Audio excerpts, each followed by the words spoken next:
When we allow our dreams to pull us, they unleash a creative force that can overpower everything in our way. To unleash this power, though, your dreams must be well-defined. A fuzzy future has little pull power. Well-defined dreams are not fuzzy. Wishes are fuzzy. To really achieve your dreams, to really have your future plans pull you, your dreams must be vivid. If you've ever hiked a 14,000-foot peak in the Rocky Mountains, one thought has surely come to mind.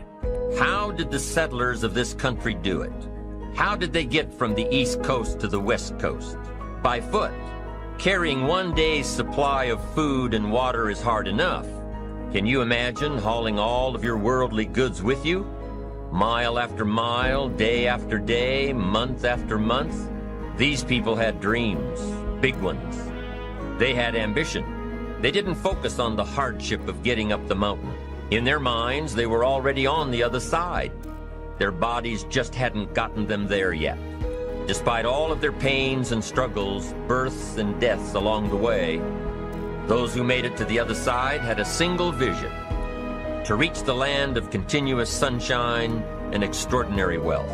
To start over where anything was possible, where everything was possible. Their dreams were stronger than the obstacles in their way. You've got to be a dreamer. You've got to see the future finished in advance. You've got to see California while you're climbing 14,000-foot peaks. You've got to see the finish line while you're running the race. You've got to hear the cheers when you're in the middle of a monster project. And you've got to be willing to put yourself through the paces of doing the uncomfortable until it becomes comfortable. Because that's how you realize your dreams. Our great country was founded with dreams. They've always been important. Dreams are what caused thousands of people to leave their homes and families and start over in a land where anything was possible.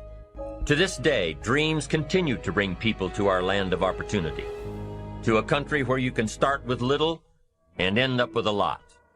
To America. Don't you sometimes wonder why so many immigrants who come to America can build a new life and a fortune while many of the people who were born here are barely surviving? They have a dream, a defined goal, ambition. Aside from the pioneers that crossed the prairies and the mountains to reach their vision of hope and future promises, there are other amazing examples of how ambition has shaped America.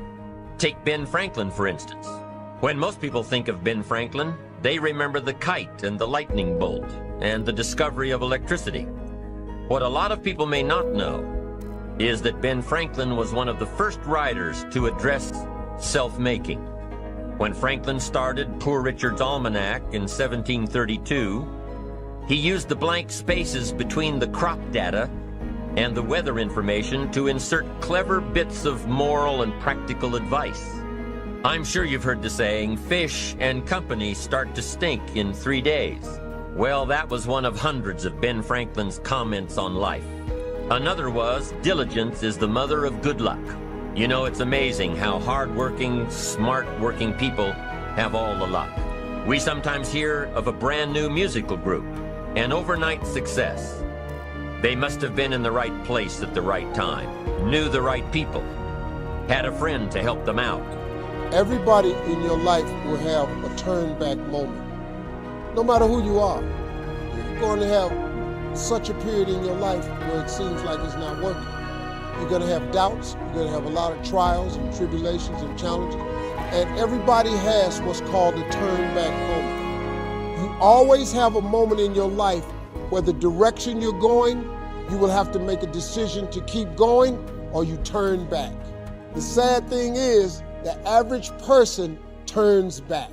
But think about this. If you're going somewhere and you turn back, you can never get there. If you wake up every day and go get in your car and say, I'm going to the store, and halfway to the store you turn around, and then the next day you go to the store and you turn around, you do realize that you'll never get to the store. So whatever you needed from the store now is even a greater need because you turn back. And every time you turn back, it does not change the need. So what kept me going was, I made turning back, giving up, never an option. And I had really dark moments, man, where I thought I was going. I just didn't think I was gonna make it. I mean, where I am today, I didn't see it clearly at all. I had a lot of turn back moments. But you know what it was for me, man?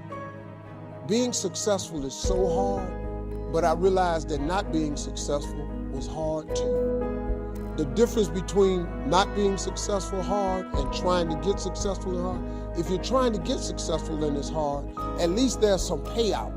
There's a payoff. If you hang in there, there's payoff. When you're not successful, it's hard. It's hard not having money.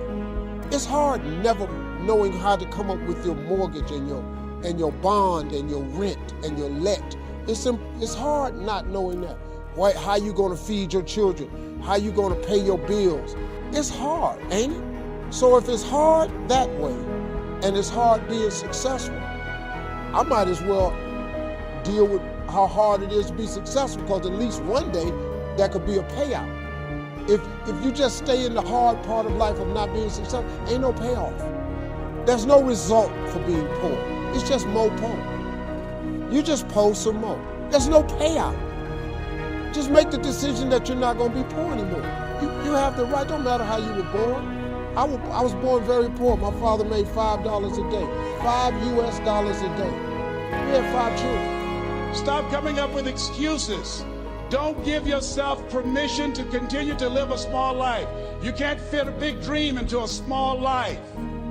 Give yourself permission to go for it, to test yourself, to challenge yourself, to live full. I like the saying, always strive to get on top in life, because it's the bottom that's overcrowded.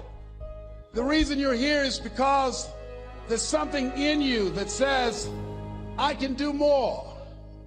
This just can't be it. There's something in you. There's a calling on your life. There's something in your heart that caused you to get dressed and spend the money to go to seminar after seminar and listen to message after message and speaker after speaker. Because there's something in you that tells you this is not it for you. You have not peaked here. There's more in you that you are expressing. Eye has not seen, ear has not heard, nor has entered the heart of mankind what's in store for you if you challenge yourself, if you persist and persevere, if you take ownership for your life. George Bernard Shaw said the people that make it in this life, they look around for the circumstances that they want, and if they can't find them, they create them. Create what you want. You have the power in you to do more than you can ever begin to imagine, to control your destiny, to make a difference in our children, to make a difference on the planet, to make an impact. Let us say together, it's me. Let us say together, it's hard. Say it like you know it. Say, it's hard. Ladies and gentlemen, it's hard. There are people who have seen their retirements taken away from them by the corporations that they work for. They were within 2 or 3 years of retiring, and they had it taken from them. The #1 entrepreneurs in this country now are senior citizens. The #1 employer, #2, McDonald's and Walmart. And there's nothing wrong with those jobs. I guarantee you those people did not have a plan to end up living their lives at the end of life with those types of jobs. And they didn't have a plan like you have, and while you're investing in yourself, not to. Can't get a break in life. I hate that damn mentality about I can't get a break. You aren't given any breaks in life. You make them for yourself. We are all being tested in life. While my test is different than yours, you will be tested. And how you face that test and how you overcome that test determines the rest of your life. The one mentality that you must have in life is that regardless of what's in front of you, you still must grind. I'll never be in the Olympics. I'll never be a professional athlete, but still I grind. I fail at most things I do, but still I grind. I don't want to do that. I do, but still I grind. Stop. You're not where you think you are. Your map isn't producing the desired outcome. It's wrong. What should you do? You don't know. Stop. Because if you don't know where to go, there's no point going anywhere. And then what? Prepare. That's anxiety. Stop. Prepare. Well, people hate that because, well, for obvious reasons. Prepare. For what? Everything. Yeah. very, very demanding. And that's also something that's really worth knowing. It's like anxiety isn't just a psychological state that's unpleasant. It's like you're revved up and you're burning resources like mad. So not knowing what to do, that is not good. And it isn't just that it makes you feel bad. It's you're running your machinery faster than you can replenish it. See, I believe the most powerful force in the world is to be consistent with the thoughts, ideas, concepts, and beliefs you hold to be true about yourself. That is what identity is. Identity is the governor on every single area of your life. It literally sets the temperature for all of the conditions of your life. That says we know what we are, but not what we may be. As you look into the future, while other people are giving up, feeling like victims, feeling powerless, becoming negative, turning on each other rather than to each other, feeling that they can't make it. Be ye not conformed to this world, but be ye transformed by the renewing of your mind with the mindset of that it's possible.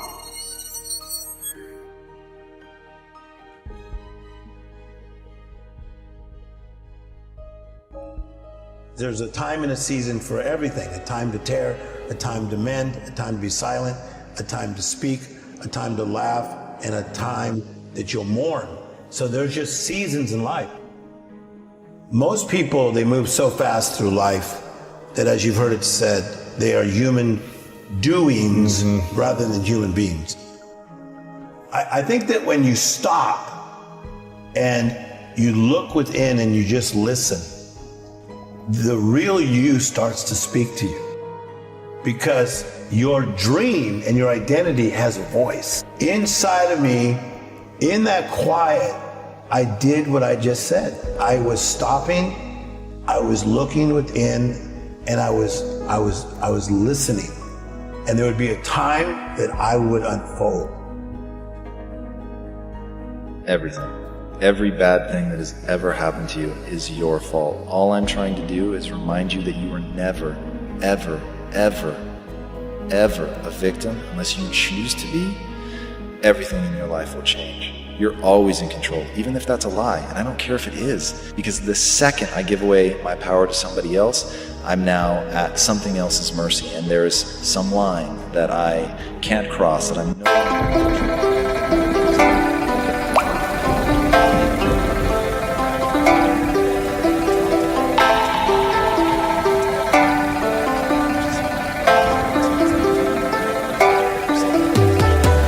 Cả buồn mà cất lời không lên, người đi mất mà nhất thời không quên. Lòng u tối dù đất trời không đêm, kể từ khi sống lấy lất đời không em. Đầu quay cuồng trong hơi men, đôi chân về nơi quen, dấu vết chẳng hề phai. Và rồi chợt nhận ra và vô tình khơi thêm ký ức bung lơi êm mà đã từng kể vai và ngồi. Chẳng cần thiết phải viết lên sử sách mà lại phải nếm trải chuyện não nề. Chẳng thể biết thời tiết đẹp như tranh, thực ra là đằng xa có một cơn bão về. Chẳng cần mơ hay chờ đến vạn kiếp để ta được cạn tiếp cho hết tiền giao bôi. Rồi chẳng thể nỡ để vỡ mười nhân duyên, nên ta chỉ khấn nguyện chọn đời này chung lối thôi. Những kẻ si mê tới điên thường mơ tưởng cái thiên đường yêu nương được tô điểm, nhưng hận tạo hóa tuyệt nhiên có ai đành bên em thành anh đài. Tình ta như hồ điệp vẫn mãi giữ riêng đây về giây phút khắc sâu. Chẳng yêu em mà từng chút mắc câu, sầu hút hút khuất sau vẻ nét bút chóc đau. Hạnh phúc đâu cần chỉ cho phút bắt đầu. Nhớ đến cái lúc còn gió sương vơi đầy, nhớ hình bóng người nào đó vương nơi này. Trong vài khoảnh khắc mong có được đôi tay ấy cố lau đi bờ mi khi nào thưởng hơi cay. Xa một người và bước qua cuộc đời không phải xa đi vĩnh viễn mà chúng ta chỉ tạm chỉ lấy.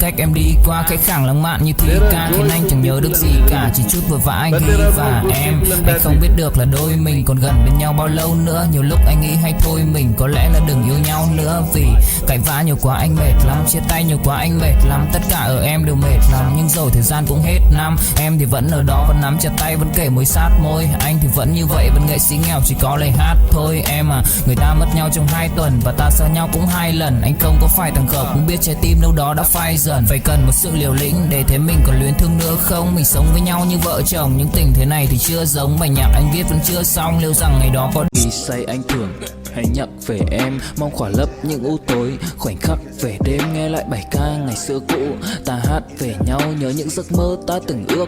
To tát về sau và đó là khi mà anh dần lụy là không làm chủ chính mình. Thấy không gian trở nên tồi tệ, mọi thứ bao phủ chính mình. Em đâu còn như điều anh mơ, anh cũng tự nhủ chính mình. Nhưng mà thôi em, nào ai giỏi mà đủ tính tình, chẳng thể vươn tới được cảnh cao dù anh có nhã ý trèo. Trong cơn say mọi thứ cuồng quay, anh trở thành gã chí phèo. Yêu chân thành là không thay lòng dù em có như thị nở. Ý anh là em như cô tấm, nhìn em như thị nở. Đêm vắng nàng ngón tay xám vàng vì đốt cả bao thuốc lá. Căn phòng chung khi xưa nồng ấm, bây giờ sao bút giá. Một thói xấu mà anh đã quen khi em không ở bên lâu. Anh thường ngồi trong một góc tối nhậu suốt cả đêm thâu. Em mang con tim anh đi đâu, khiến anh mù quáng vẫn cố sáng mỗi khi đau. Em mang con tim anh đi đâu, điều gì trong vắng để xứng đáng ướt mi nhau. Em mang con tim anh đi đâu, khiến anh mù. They do. I'm like this because I have not given that freedom to anybody. These privileges I kept to myself.